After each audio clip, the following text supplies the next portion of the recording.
How to replace an input-output module on the AFF A70 and AFF A90 family of systems. Determine the status of the controller and, if necessary, take over the impaired controller.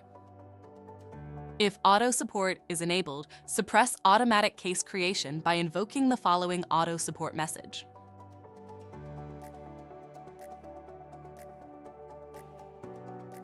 If you are not already grounded, properly ground yourself. Label and then remove any cabling on the target I/O module.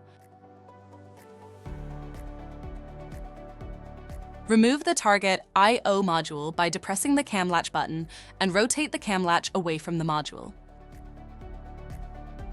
Using the pull ring, remove the target module from the controller.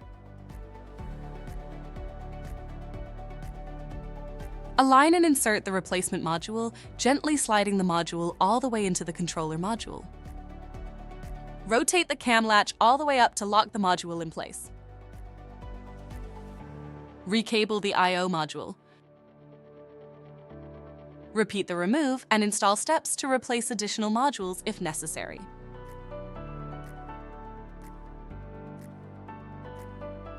Boot on tap at the loader prompt. Return the impaired controller to normal operation by giving back its storage. If automatic giveback was disabled, re-enable it. If auto support is disabled, restore and unsuppress automatic case creation.